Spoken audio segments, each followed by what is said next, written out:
السلام علیکم ورحمۃ اللہ وبرکاتہ۔ الحمد للہ رب العالمین والعاقبۃ للمتقین والصلاۃ والسلام علی رسولہ الکریم۔ محترم حضرات، ہم منہیات اسلام پر یعنی اسلام میں کیا چیزیں منع ہے اور کن چیزوں کی مذمت کی گئی ہے اس پر لگاتار بات کر رہے ہیں آپ سے، اور آج اس کا سیریل نمبر 93 ہے۔ آج ہم جو بات کرنا چاہتے ہیں وہ قرآن مجید اور ذکر و اذکار کے سلسلے میں کیا چیزیں منع کی گئی ہیں۔ کیونکہ قرآن کے بارے میں ایک بات بنیادی طور پہ جان لیں، کیونکہ یہ بہت اہم بات ہے۔ قرآن مجید کو جو نازل کیا ہے اللہ تعالیٰ نے، وہ تلاوت کرنے کے لیے نازل نہیں کیا ہے۔ مولانا تھانوی رحمۃ اللہ علیہ فرماتے ہیں کہ قرآن مجید کے نازل کرنے کا مقصد اس پر عمل ہے۔ یہ جو تلاوت پر ہم کو اللہ ثواب دیتا ہے، یہ انکریج کرتا ہے یا اس کا رحم ہے، اس کا فضل ہے، مقصد نہیں ہے۔ نمبر 1، سب سے جو خطرناک بات قرآن کریم کے بارے میں ہے، جو مسلم شریف کی روایت ہے کہ جس قوم نے بھی اس کو چھوڑا وہ ذلیل ہونا ہی ہونا ہے۔ یہ جو آپ دیکھ رہے ہیں، مسلمانوں سے زیادہ دین کی باتیں کرنے والے کوئی اس وقت دنیا میں موجود نہیں ہے۔ چاہے مولانا سراج جیسے لاکھوں لوگ تقریر کر رہے ہیں، ہزاروں درس قرآن ہو رہے ہیں، ہزاروں جماعتیں نکل رہی ہیں، سینکڑوں خانقاہیں کام کر رہی ہیں، ذلت دن پر دن کیا ہوتی جا رہی ہے، بڑھتی جا رہی ہے۔ کیوں؟ اس کتاب کے ساتھ جو مذاق کیا جا رہا ہے، کوئی مائی کا لال آپ کو نکال نہیں سکتا۔ آپ جتنا چاہیں اتنی کوشش کر لیں، کبھی بھی امت مسلمہ کو ذلت سے نکالا نہیں جا سکتا ہے۔ جب تک یہ بات آپ کی سمجھ میں نہیں آئے گی، کوئی نہیں سنبھال سکتا۔ نہ ڈالر سنبھال سکتے آپ کو، نہ یہ کالا گولڈ سنبھال سکتا ہے، کچھ بھی نہیں سنبھال سکتا ہے۔ یہ یقین رکھے، خدا کی قسم کھا کے کہتا ہوں، رب ذوالجلال سے بڑا اس دنیا میں کوئی طاقت نہیں ہے۔ لہذا اللہ کے رسول نے کیا فرمایا، مسلم شریف کی روایت ہے کہ ان اللہ یرفع بہذا الکتاب اقواما ویدعو بہ آخرین، رواہ مسلم، کہ اللہ تعالیٰ اسی کتاب کے ذریعے اس قوم کو اونچا کرے گا اور اسی کتاب کے ذریعے اس کو کیا کرے گا، نیچا بھی کرے گا۔ صحابہ نے پوچھا کہ ایسا کیسے ہوگا؟ آپ نے فرمایا جب اس کتاب پر عمل آپ کریں گے تو کوئی آپ کو روک نہیں سکتا ہے، کوئی نہیں روک سکتا، چاہے جتنی طاقت دنیا لگا لے، خدا کی قسم کچھ نہیں کر سکتے۔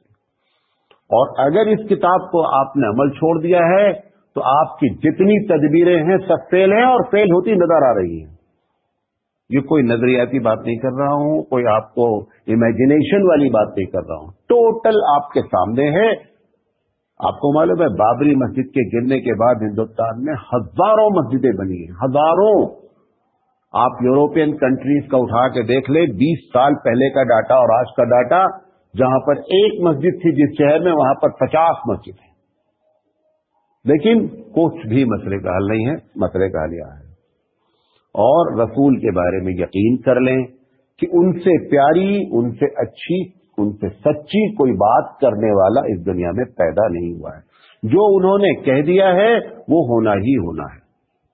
لہذا دوسری جگہ قرآن مجید میں سورہ بقرہ میں کہا گیا ہے کہ افتؤمنون ببعض الکتاب وتکفرون ببعض فما جزاء من يفعل ذلك منكم الا خزي في الحیات الدنیا ویوم القیامة یردون الى اشد العذاب۔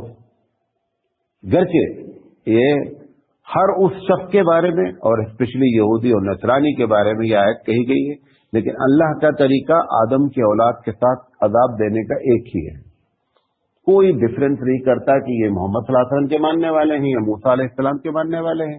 تھوڑا سا ڈفرنس ہو جائے گا کہ آپ کو ایک ساتھ ہلاک نہیں کیا جائے گا، لیکن سنت اللہ جو ہے، اللہ کا جو طریقہ ہے وہ کیا ہے؟ قرآن مجید کہتا ہے فتؤمنون ببعض الکتاب، میری بعض باتوں کو آپ مان لیتے ہیں، وتکفرون ببعض، اور جس کا چاہتے ہیں آپ انکار کر دیتے ہیں۔ طے فما جزاء من یفعل ذلک، ایسے شخص کی سزا کیا ہونی چاہیے؟ کون جو اللہ کو جواب دے گا؟ خود جواب دیتا ہے، الا خزی فی الحیات الدنیا، دنیا میں آپ کو ذلیل کریں گے، کوئی نہیں روک سکتا۔ یہ فرمان الہی ہے۔ جتنی بھی بڑے بڑے لوگ اسکالر تھے، ہر آدمی، کوئی آئی ایس آفیسر ہے تو وہ اگر اسلام کے دین کی خدمت کر رہا ہے تو وہ کہہ رہا ہے کہ صاحب علم سب سے ضروری چیز ہے۔ سب اپنی جگہ ضروری ہیں، سب سے بڑی ضروری یہ کتاب ہے، میں کسی کی نفی نہیں کر رہا ہوں، وہ سب بھی ضروری ہیں، لیکن وہ سب اوور ٹائم کے طور پر ہے۔ نوٹ کر لیں، ڈیوٹی کے بغیر اوور ٹائم کبھی کاؤنٹ نہیں ہوتا ہے۔ آپ جا کر کلیم کریں کہ سر میں نے آج 4 گھنٹہ اوور ٹائم مارا ہے، لیکن ڈیوٹی سے غیر حاضر ہے، ڈیوٹی سے غیر حاضر کو اور اوور ٹائم آپ کا ریکارڈ ہوتا ہی نہیں ہے۔ اوور ٹائم ریکارڈ ہوتا ہے، پلس پوائنٹ بناتا ہے، سیلری کبھی کبھی ڈیلی ویجز سے زیادہ اوور ٹائم کی ہوتی ہے، شرط کیا ہے؟ ڈیوٹی کی گئی ہو۔ یہ آپ کی اور ہماری سب سے پہلے ذمہ داری ہے قرآن کریم کے ساتھ۔ اس کے ساتھ جتنا مذاق چل رہا ہے ٹوٹل اللہ کی کتاب کے ساتھ ایک پلاننگ ہے، اور اس کتاب کے ساتھ ہمارا جو رویہ ہے وہ نتیجہ ہم ڈیلی بھگت رہے ہیں۔ سب سے بڑی ذلت کیا ہوتی ہے؟ آپ سمجھتے ہیں حکومت چلی جانا؟ سب سے بڑی ذلت یہ ہوتی ہے کہ آپ سچ بات کہنا چاہیں تو بھی آپ کو پرمیشن چاہیے۔ ذلت اس کو کہتے ہیں۔ آپ سچ بات بھی کہنا چاہیں تو پرمیشن چاہیے سپر پاور کی، اس کے پہلے آپ بولیں، اس سے بڑی ذلت کچھ نہیں ہوتی ہے۔ سب سے بڑی ذلت یہ ہے، سمجھے نہیں؟ لہذا اس پر سنجیدگی، آپ یہ نہیں سوچیں کہ یہ کام میرا نہیں، آپ کا ہی یہ کام ہے۔ ایوری ون، ہر شخص اس میں انوالو ہوگا تب مسئلہ حل ہوگا، ورنہ مسئلہ حل نہیں ہو سکتا۔ میں اتنا بولتا ہوں قرآن پر، آپ مجھے جانتے ہیں 25 سال سے میں اگر اپنی تقدیر لکھی دیکھ کر آ جاؤں، نوٹ کر لیں اس جملے کو، میں اپنی تقدیر لکھی دیکھ کر آ جاؤں کہ مولانا چراغ صاحب آپ تقریر کتنا بھی کریں گے، لوگ قرآن سے نہیں جوڑیں گے تو بھی ہم قرآن پر بولنا چھوڑیں گے نہیں۔ میری تقدیر میں لکھا ہو کہ میری بات آپ نہیں مانیں گے تو بھی میں قرآن پر بولنا نہیں چھوڑوں گا، یہ بات نوٹ کر لیں۔ یہ اللہ کی کتاب ہے، اس کے ساتھ مذاق بند کر دیا جائے۔ جتنی بھی ایکسکیوز بیان کیے جا رہے ہیں، کتاب ایسا ہے، کوئی بھی ایکسکیوز اللہ کے نزدیک قابل ہے۔ کیوں نہیں لوگ جڑ رہے ہیں، کیوں نہیں لوگ اس کو اپنا رہے ہیں؟ سب کا مفاد وابستہ ہے۔ اس کتاب کو پکڑنے پر ہزاروں فائلیں آپ کو بند کرنی پڑیں گی، ہزاروں آپ کے جھوٹ کھل کر سامنے آ جائیں گے کہ اب تک ہم جھوٹ بول رہے تھے، جھوٹ پر عمل کر رہے تھے اور جھوٹ کی تبلیغ کر رہے تھے۔ اس لیے آپ اس کتاب کو اپنے دل سے لگانے کے لیے تیار نہیں ہیں۔ قرآن سے چھوڑنے کا مطلب کیا؟ پورے شہر کی بات کرتا ہوں، اور یہی شہر کی بات پوری دنیا کی بات ہے۔